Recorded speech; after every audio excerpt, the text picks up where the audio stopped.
to another episode of Mood India, a look at the performing arts from India. Today, in the continuing series on classical music, we bring Santoor played by Madan Oak, accompanied by Ravi Gutala on Tabla. Madan Oak was born and brought up in India. He grew up singing and playing the tabla. At the age of 19, after listening to an awe-inspiring live music concert by the Santoor maestro Pandit Shivkumar Sharma, Madan decided to focus on Indian classical music and on Santoor. Santoor was not and still is not easily available. Madan took up on the challenge of building his own Santoor and has been with it and Indian classical music for the last 20 years. He has played to the audiences at the concerts in the US, India radio stations in India, and the local TV stations in the Bay Area. He is also an active organizer of Indian classical music performances. Away from music, he is a master's in physics and majored in computer management. He runs a computer software consulting business with his wife in the Bay Area. Ravi Gutala, the percussionist, is originally from Hyderabad, India.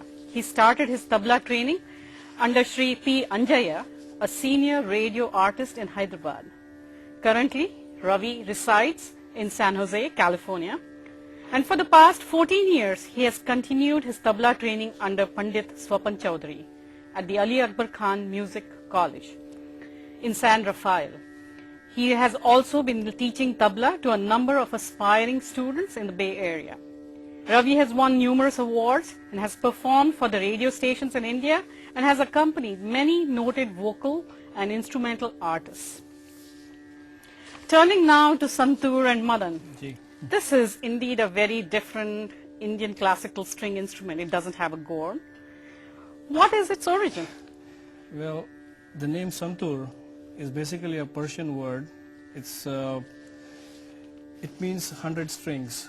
So this instrument has 100 strings on it, and this comes from the valley of Kashmir. This is a very old Indian instrument which comes from the northern part of India, the valley of Kashmir.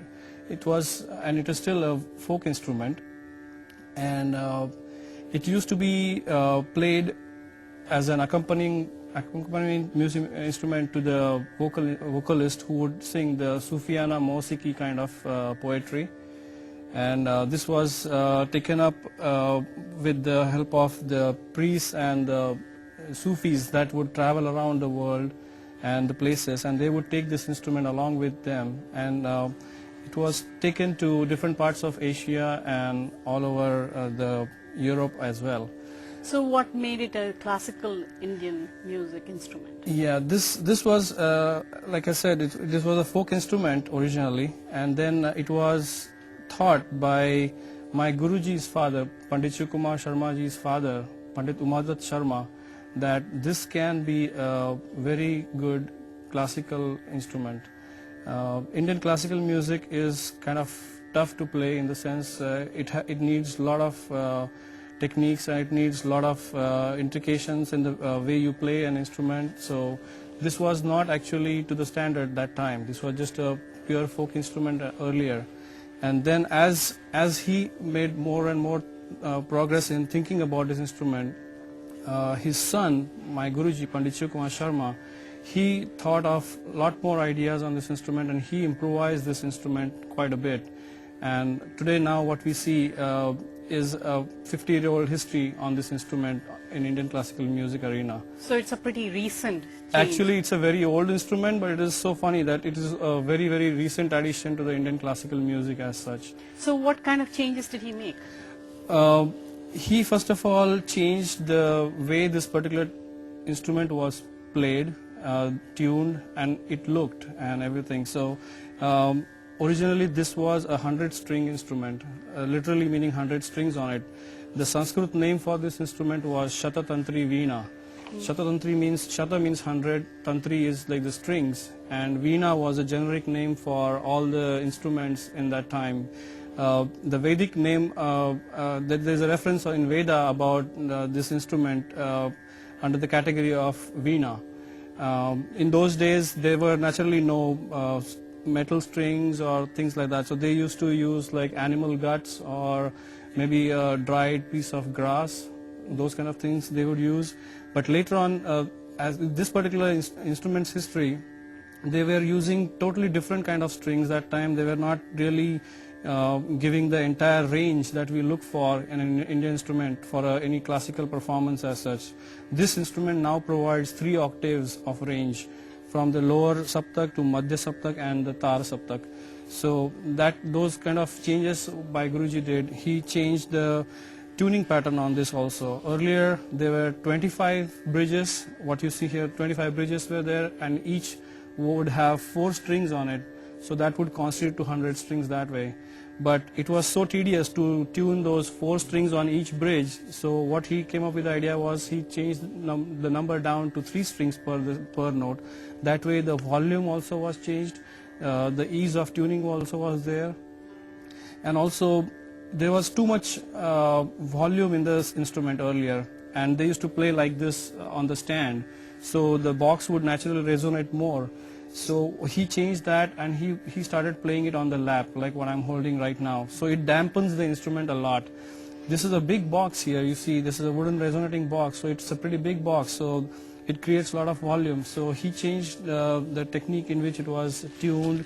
He changed the strings on this instrument. He brought in a lot more bass notes as well. And most important thing was the tuning technique and the way we play on this instrument. So did he bring more precision to the instrument? Yes, I would say he brought a lot more precision, a lot of thinking was done in this, and all the credit goes to him on this. So can you describe the instrument? It looks very elaborate. It's a wooden box. This instrument is totally wooden. It's purely acoustic instrument. There are no electronics, nothing in this instrument, just pure acoustic instrument. It's a hollow box, if you see under here, and there are nails on the left side, there are tuning pegs on the right side, and there are metal strings across. These are cast iron strings. Some of them are wound strings, like for the guitar. We use the bass strings for guitar. Those kind of strings we are using here. Very thin strings on the top, broader, and much more thicker strings at the bottom for the lower octaves. And basically you tune this instrument with this kind of a key, and you tune each and every single note on this instrument using this key, and you can change the note by turning it in and out the way you want. That's how so you tune I the see instrument. 3 strings on each of the bridges. Yes. Do they have the same note? Yeah, Are they tuned the same? Yeah, each and every bridge carries 1 note of the octave. So you have to tune each and every bridge according to the scale and according to the note that you really want to play on this. Now, what the technique that my Guruji has developed is to tune the notes that we need in a raga on the right side, and any other swaras, like what we're talking about is the kanaswara or any other swaras that we really don't need directly in the raga, you tune them on the left side. So in case if you are playing a Mishra rag or any rag where you really don't need them, but once in a while you might use those notes, so you tune them on the left side. So that is how he made the changes in the tuning style as well. Earlier it used to be only 7 notes. There were no komal rishabs, there were no komal gandhars or nothing of that sort. So they were all pure 7 notes. He changed that style to tune the other notes as well in here. So are there any resonating strings there that are not directly? No, there are no sympathetic strings in this instrument like satar or some of the other instruments. There are only actual playing strings. You play on all of them, and the way you play this instrument is by these wooden mallets. We call them kalam or mizrab. These are made up of walnut wood, and you strike the curved surface of this striker onto the middle portion of these bridges. You don't play on the side, you play in the middle only. Now the way these strings are arranged, they are like a crisscross. So when you are playing this note and this note, you won't play this note.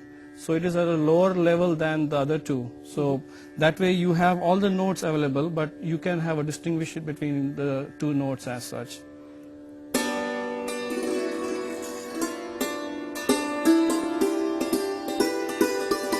So is that how you create a continuous note?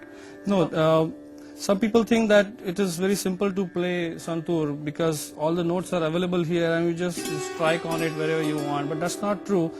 Each and every stroke that we play on this instrument is very distinct and it has to be very clear as such. So it cannot be like this or like that. It has to be very clear like this, for example.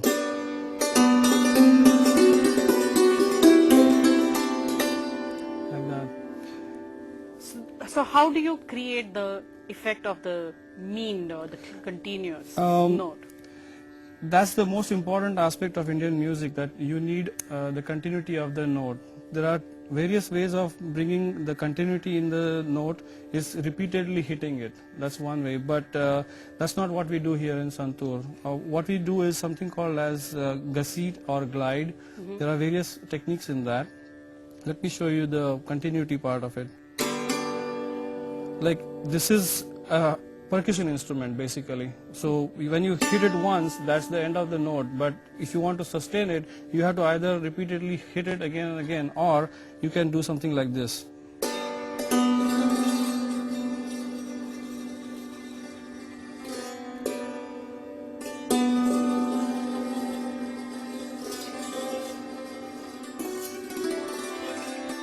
So is the striker actually bouncing on the little vibrations in the string? Yes, it is doing that, but there is a very distinct method of controlling is by using these two fingers, you roll them back and forth like that and you keep the sustain going like that. So it's a practice thing, you have to practice a lot about it.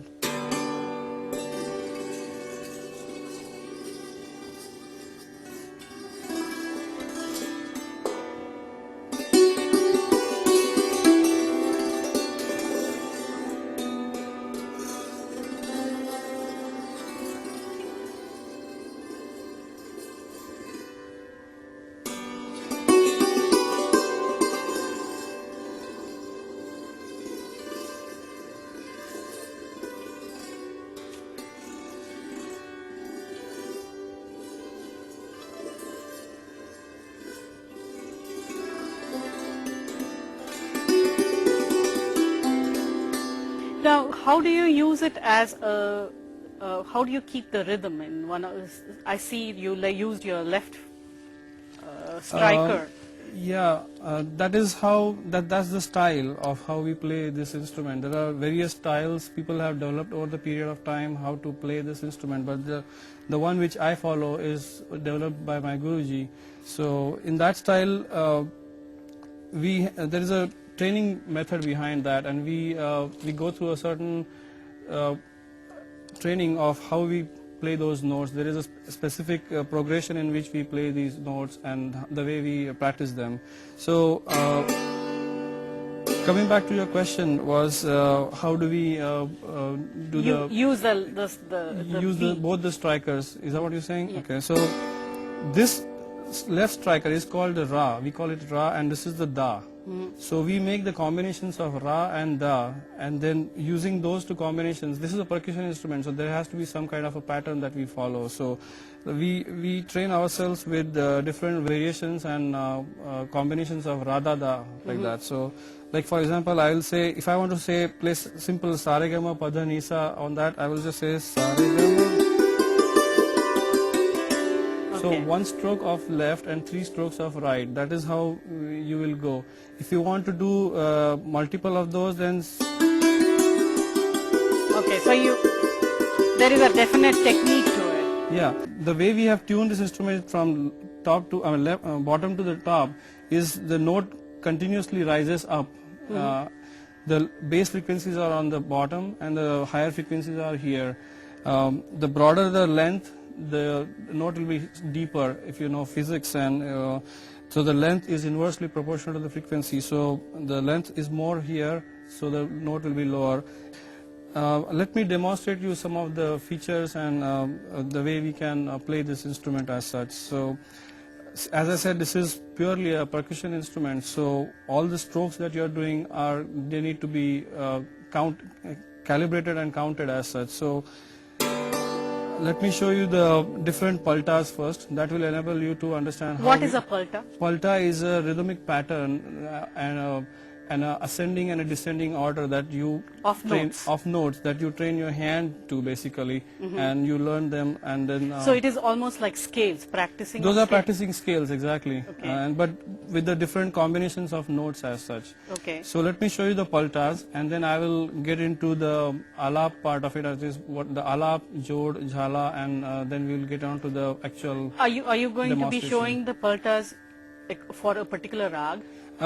Right now this instrument is tuned for Rageshri. Okay. So let me show you some of the combinations that you can do using the left and the right hand combinations as such. Okay.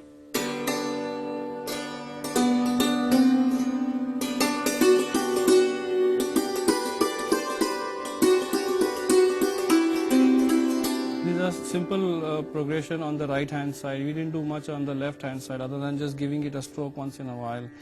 But if I want to do a progression of 2 notes, like what we call as dhir, it will be something like that.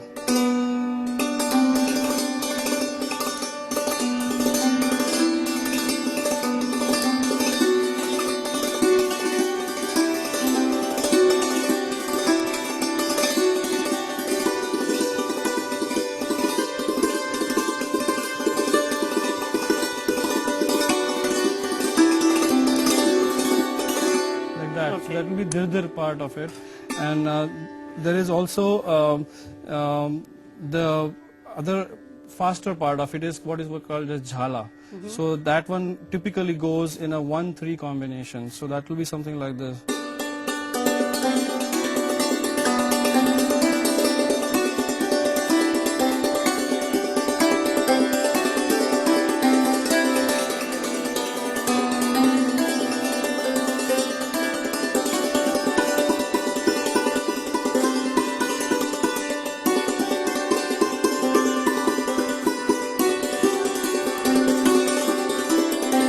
That So is a it looks typical like you jhala. kept the rhythm with your right striker, Yeah. and you kept the left striker moving between notes. But the pressure on the both should be same, so that there is no difference in the sound level as such. You should not be able to distinguish between the two.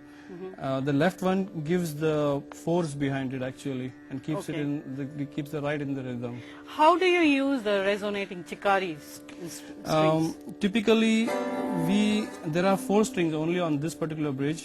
These 4 strings are tuned to, first 2 strings are tuned to the Madhya Saptak D. This instrument is tuned to the D note, or the Sa is the D in this particular instrument. So first 2 are the D, and the next one depend on what raga you are playing. Now I have tuned it to Dhaivat and Gandhar, which are part of the raga. So that way it forms a chord for the rag.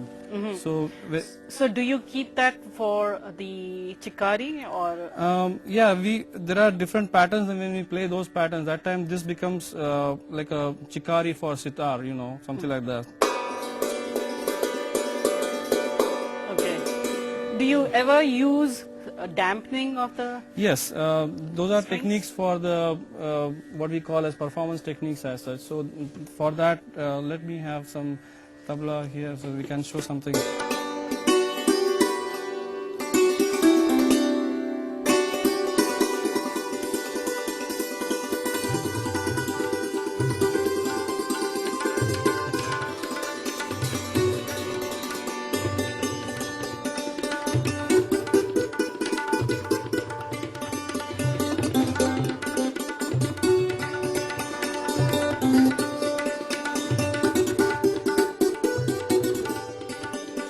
So that is how you. When you are try and- muting the Yeah, resonation. basically you're trying to mute the string that is playing. So can we have a little? Yeah, let's go ahead and play some Rageshri in Madhyalaya Teen Tal.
Hope you enjoyed this episode of Santoor with Madan Oak and Ravi Gutala.